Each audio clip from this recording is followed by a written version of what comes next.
Keyakinan pelabur kepada Malaysia kini semakin baik sekaligus mendorong lebih banyak pelaburan masuk ke negara ini tidak lama lagi.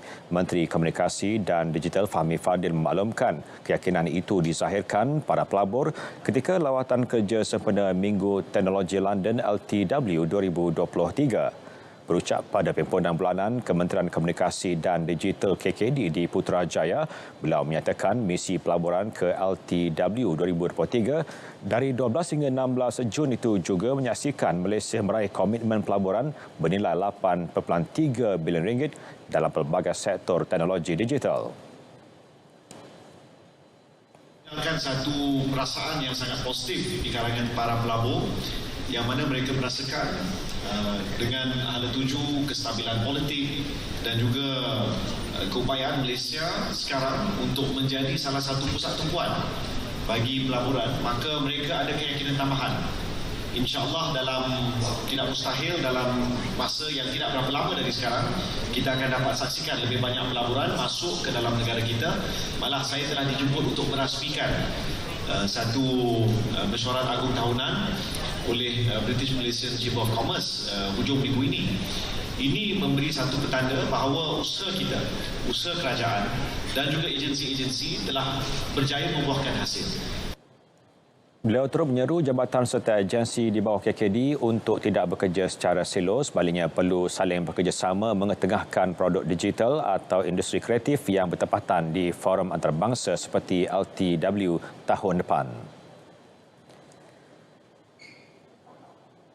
Tindakan menambat ringgit akan mengakibatkan Malaysia hilang keupayaan untuk meneruskan dasar moneteri. Sidang Dewan Negara diberi maklum mengenai perkara itu. Laporan penuh berlangsung bersama Syazwani Samsu di Dewan Negara. Silakan, Pak Ni. Ya Syah, justru kerajaan kekal dengan pendirian untuk tidak menambat ringgit dalam usaha menangani penyusutan nilainya berbanding dolar. Berikutan kesan buruknya kepada rakyat. Jelas Timbalan Menteri Kewangan Datuk Seri Ahmad Maslan sekiranya dilaksana dikuatiri menjejaskan dasar monetari serta keyakinan daya saing negara di peringkat antarabangsa.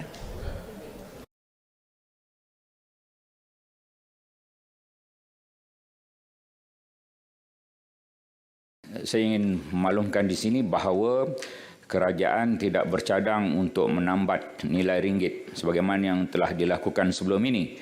Pada tahun 1998, nilai ringgit ditambat 1 USD kepada RM3.80. Keburukan penambatan ini, Datuk Yang Ketua, kita akan kehilangan keupayaan untuk meneruskan dasar moneteri kita sendiri. Sebagai contoh, jika OPR kita sekarang ini 3.0, OPR Amerika 5.25. Jika kita tambat nilai ringgit kepada USD RM3.80, OPR kita perlu dinaikkan kepada 5.25. Alangkan OPR kita 3.0 pun rakyat sudah merasa amat tidak selesa. Ini kan pula jika dinaikkan pada 5.25, kerana kalau kita tambat, kita tidak ada kebebasan untuk melaksanakan dasar moneteri kita sendiri. Selain itu, penambatan nilai ringgit juga akan mengekang kebebasan aliran modal dalam pelaburan asing negara. Dalam pada itu, Dewan Negara hari ini turut dimaklumkan cadangan penubuhan Agensi Sekuriti Makanan Negara perlu penilaian secara komprehensif bagi meningkatkan keterjaminan makanan sebagai agenda nasional. Ini merangkumi implikasi perundangan, kewangan, sumber manusia serta penyelarasan fungsi antara kementerian. Kementerian ini komited untuk memastikan keterjaminan bekalan makanan khususnya dalam membentuk sistem pengeluaran makanan negara yang berdaya tahan dan membantu pihak pengeluar makanan melalui berbagai usaha yang meliputi peruntukan infrastruktur yang moden dan cekap. Pemberian insentif, sokongan dalam bentuk khidmat nasihat dan teknikal, geran, dana pembiayaan, pengecualian cukai, subsidi dan akses pasaran serta padanan perniagaan seperti Kajian Blueprint Sekuriti Makanan Negara turut memperincikan mengenai keperluan penubuhan serta peranan agensi sekuriti makanan dengan lebih holistik. Saudara, seterusnya, 80.6% calon peperiksaan Sijil Pelajaran Malaysia SPM 2022 mempunyai tahap penguasaan minimum dalam menjawab soalan kemahiran berfikir aras tinggi KEBAT. Justru Kementerian Pendidikan akan terus memperkasa kemahiran tersebut bagi memastikan murid tidak hanya menghafal, malah menguasai kemahiran berfikir secara kritis dan kreatif. Soalan berunsur KEBAT diperkenal dalam pengajaran dan pembelajaran serta pentaksiran bilik darjah menerusi pelbagai modul.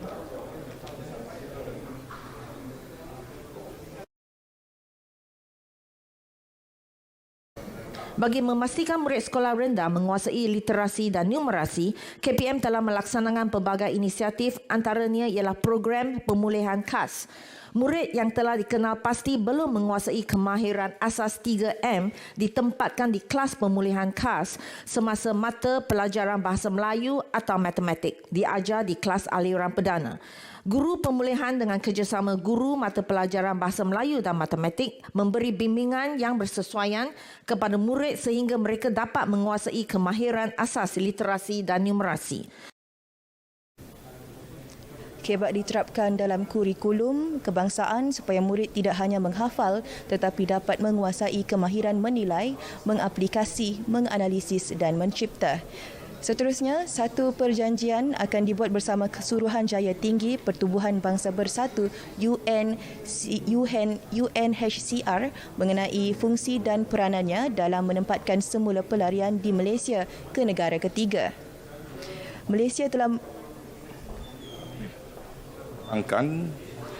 untuk mengadakan suatu perjanjian bersama pihak UNHCR berhubung dengan peranan dan tanggungjawab UNHCR di dalam negara selaras dengan Resolusi 428/5 Perhimpunan Agong PBB 1950.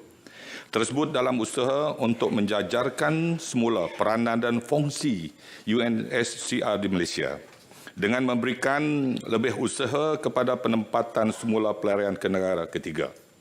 Pada waktu ini, kerajaan menggunakan platform pasukan bertugas bersama Joint Task Force antara kerajaan dan pihak UNHCR dalam membincangkan isu-isu pelarian dalam Malaysia. Malaysia telah menghantar 7,557 pelarian UNHCR ke negara ketiga sejak 2019 hingga 2022. Dalam perkembangan lain, timbalan yang dipertua Dewan Negara Datuk Nur Jazlan Mohamad komited dalam membantu menjayakan agenda kerajaan madani. Ini termasuk pelaksanaan pengenalan semula Akta Pentadbiran Parlimen ke arah pengukuhan fungsi institusi legislatif negara. Fokus itu senada dengan usaha reformasi parlimen yang digariskan yang dipertua Dewan Negara Tan Sri Dr. Wan Junaidi Wan Jaafar.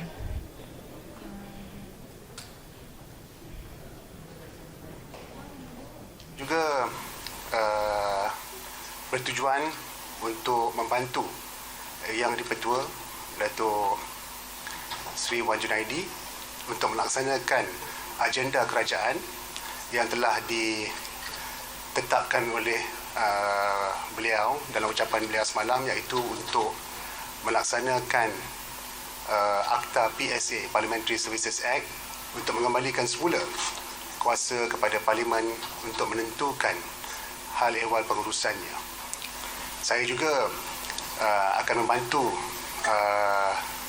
Yang Berhormat Tan Sri untuk memperkasakan lagi select committee ataupun komiti-komiti khas yang telah ditubuhkan oleh kerajaan untuk memberikan accountability yang lebih tinggi kepada kementerian-kementerian yang terlibat selaras dengan mandat yang diberikan oleh rakyat kepada kerajaan perpaduan, kerajaan madani pada hari ini.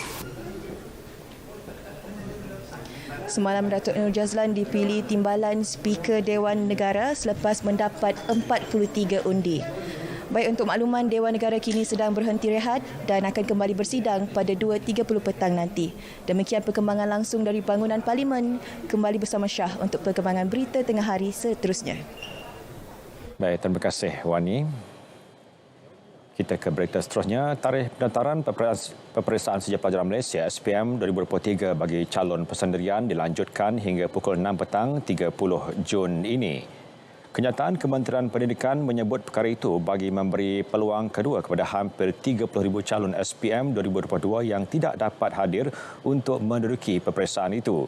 Pendaftaran dilaksana secara dalam talian melalui aplikasi sistem pengurusan peperiksaan atas talian menerusi pautan sppat.moi.gov.my.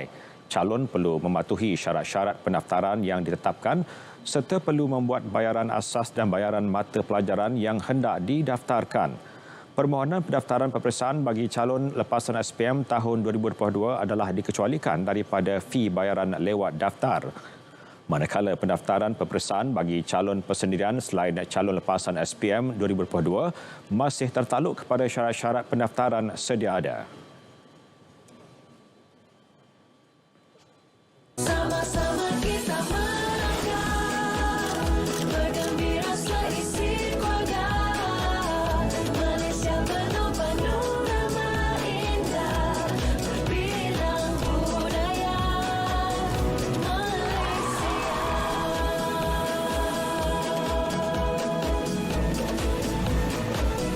Cuti-cuti Malaysia.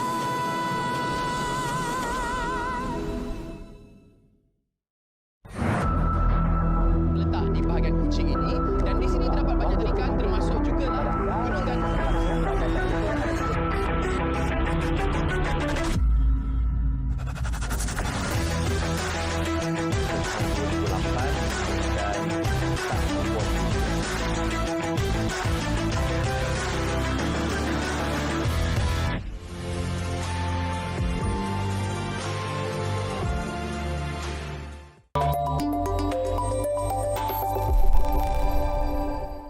Ringgit dibuka rendah berbanding dolar Amerika Syarikat di tengah-tengah sentimen pasaran yang lemah terhadap mata wang tempatan. Pada 12 tengah hari, ringgit diniagakan pada 4.62 berbanding dolar Amerika. Berbanding dolar Singapura, ringgit disebut pada 3.43 dan berada pada 3.23 berbanding yen. Ringgit diniagakan pada 5.90 berbanding pound sterling dan disebut pada 5.03 berbanding euro. Manakala berbanding bat, ringgit didagangkan pada 13.32. Prestasi lemah bursa global berikutan kebimbangan pelabur terhadap ekonomi China mendorong bursa Malaysia dibuka rendah pada sesi awal dagangan pagi tadi. Setakat pukul 12.30 tengah hari, bursa Malaysia naik 0.04 mata kepada 1,387.37 mata. 3 kaunter saham aktif antaranya SCIB naik kepada 43 sen, YTL susut 6 sen kepada 90.5 sen. Manakala Tenco kekal rata pada 50.5 sen. Manakala saham yang mencatat keuntungan Petronas Dagangan bertambah 26 sen kepada RM22.14. Panasonic menokok 22 sen kepada RM19.12. Apollo juga meningkat 13 sen kepada RM4.25.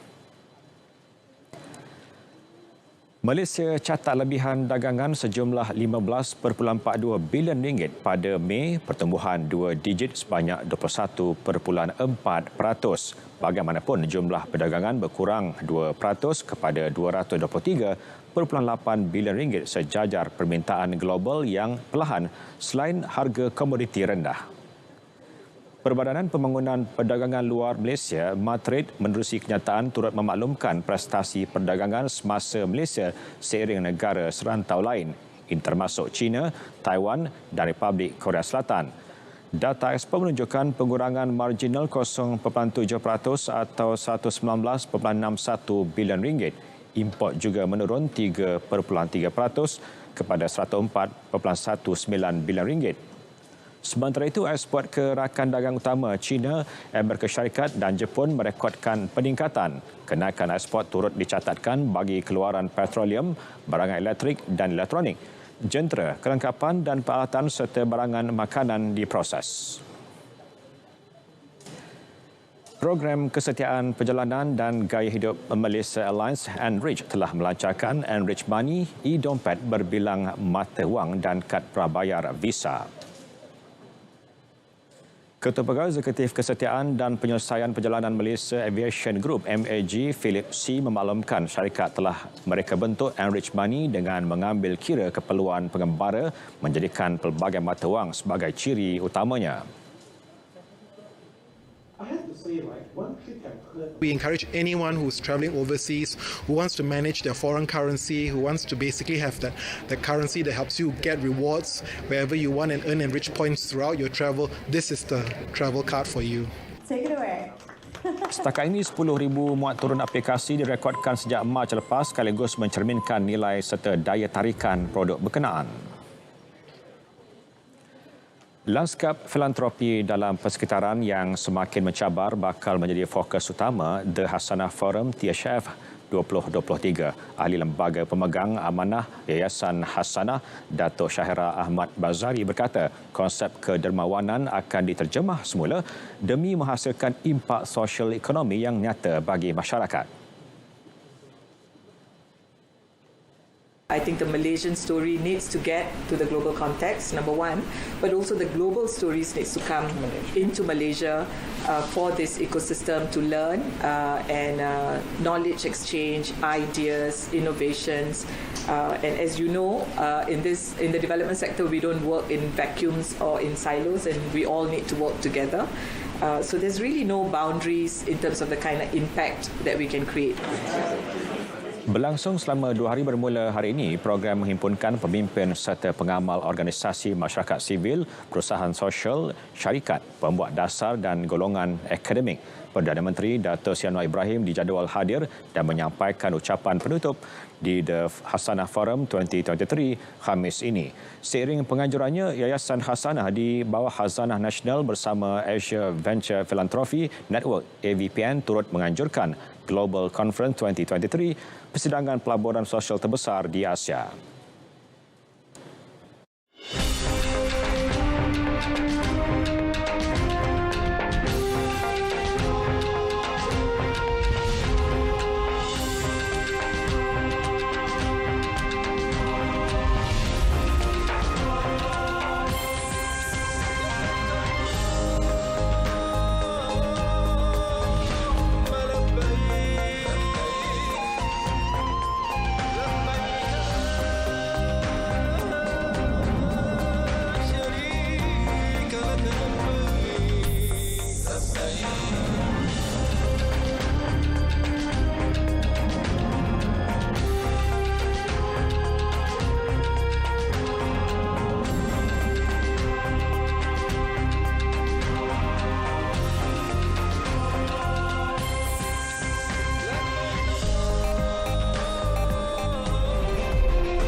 Perkembangan luar negara, hospital di beberapa negeri di India dilaporkan semakin sesak dan tidak mampu menampung pesakit yang terjejas akibat gelombang haba yang teruk. Angka korban dilapor meningkat kepada 170 dalam 2 negeri terpadat sejak beberapa hari lepas.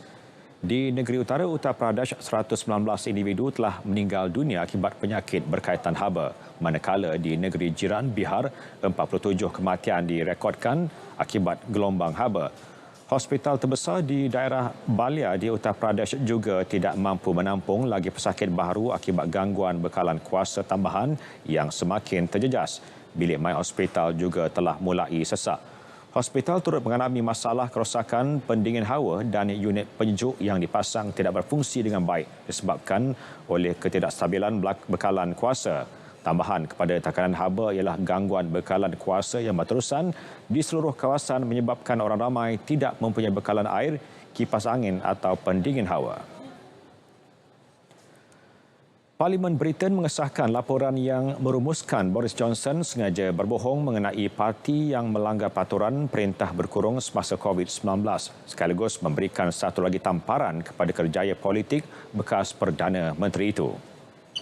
Johnson letak jawatan dari Parlimen secara mengejut awal bulan ini selepas melihat salinan awal hasil siasatan itu. Jawatan kuasa itu menerbitkan siasatannya minggu lalu dengan membuat rumusan bahawa Johnson sengaja berbohong kepada rakas kerja apabila memberi jaminan kepada Dewan Rakyat bahawa semua peraturan COVID-19 telah dipatuhi sepanjang masa di bangunan kerajaan. Laporan jawatan kuasa itu disahkan dengan undian Dewan Rakyat selepas 5 jam didebatkan.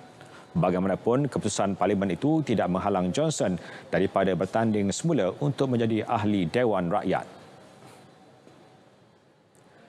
Sebuah kapal selam yang membawa pelancong menyaksikan bangkai Titanic disahkan hilang di Laut Atlantik sejak Ahad lalu. Operasi mencari dan menyelamat SCR telah digerakkan di perairan tenggara Kanada bagi mencari kapal selam tersebut bersama anak kapalnya. Menurut pengawal pantai Amerika Syarikat, hubungan dengan kapal selam tersebut hilang kira-kira 1 jam 45 minit selepas ia berlepas. 5 orang berada dalam kapal selam itu yang terdiri daripada pengemudi kapal serta 4 penumpang. Seorang daripada mereka dipercayai bilioner Britain Hamish Harding. Kapal selam itu mempunyai bekalan oksigen selama 4 hari. Bayaran sebanyak $250,000 Amerika dikenakan setiap seorang bagi menyertai ekspedisi ke bangkai Titanic yang terletak pada kedalaman 3,800 meter dan 700 km selatan St. John's, Newfoundland. Pihak berkuasa Pakistan berjaya menahan 14 suspek berkaitan pemerdagangan pendatang susulan kes bot karam di pantai Greece minggu lepas yang membawa 800 orang. Pejabat Perdana Menteri Shehbaz Sharif menyatakan kerajaan mengarahkan siasatan peringkat tinggi untuk dilaksanakan terhadap rangkaian pemerdagangan manusia yang terlibat. Menurut laporan polis, salah seorang suspek mengaku menghantar 3 individu ke dalam bot tersebut dan mengenakan setiap mereka bayaran sehingga 3 juta rupiah Pakistan. Bot berkenaan hanya berupaya menampung antara 300 sehingga 350 penumpang sahaja. Pihak berkuasa Greece menyatakan seramai 104 individu terselamat manakala 78 mayat ditemui dibawa ke pantai. Suspek utama yang dipercayai merupakan dalang di sebalik rangkaian penyeludupan itu yang merangkumi Libya, Pakistan dan Greece dipercayai berpangkalan di Libya. 4 cedera di New Zealand selepas seorang individu yang bersenjatakan kapak menyerang 3 restoran Cina di Auckland malam tadi. Suspek berusia 24 tahun yang berjaya ditahan akan dihadapkan ke mahkamah hari ini. Individu berkenaan akan didakwa atas pertuduhan mencederakan dengan niat untuk menyebabkan kecederaan parah. Media tempatan melaporkan serangan secara rambang itu bermula sekitar pukul 9 malam. Mangsa yang cedera telah dihantar ke hospital dan kesemua mereka kini stabil. Polis bagaimanapun tidak memberikan motif tindakan suspek.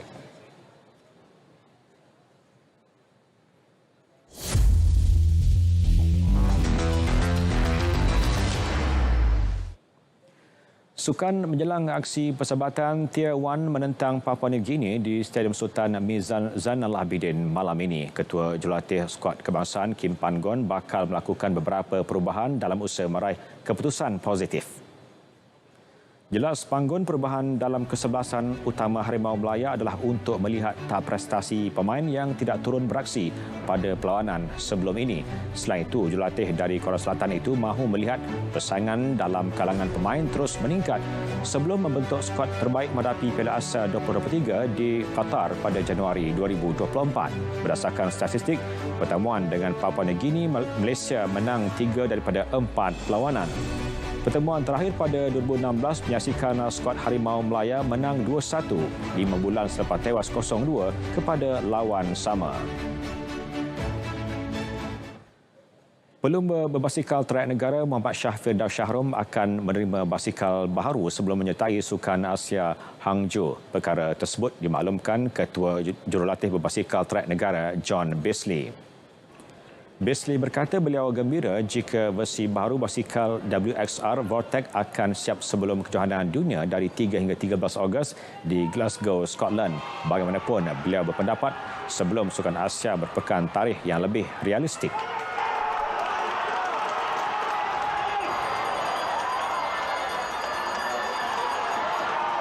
He's crashed 2 and broken 2 in the last 2 weeks, so we'll get new ones made for him. Don't worry. So hopefully for Worlds, but definitely for Asian Games. So he's on Project 1 at the moment. So we've broken Project 2 and Project 3, but he'll be on Project 4 soon. So no problem. Syahfidos kehilangan basikal keduanya berturut-turut pada kejohanan berbasikal track Asia ICC di Velodrome Nasional kemarin selepas terlibat dalam kemalangan ketika separuh akhir kirin lelaki. Namun beliau tetap menunjukkan semangat melawan apabila mengayuh basikal yang rosak untuk layak ke peringkat akhir. Jaguar pecut negara Muhammad Azim Muhammad Fahmi Shah tidak akan menyertai Sukan Universiti Dunia di Chengdu, China dari 28 Julai hingga 8 Ogos ini. Atlet tersebut dilaporkan tidak dapat menyertai tamasya itu kerana mahu memberi tumpuan terhadap proses pemulihan kecederaan. Menurut Ketua Jawatankuasa Persediaan Atlet ke Tamasya Chengdu, Datuk Dr. Pekan Ramli, jurulatih atlet tersebut, Leroy Burrell, memaklumkan kecederaan pangkal paha kanan dialami Azim bulan lepas masih belum pulih sepenuhnya.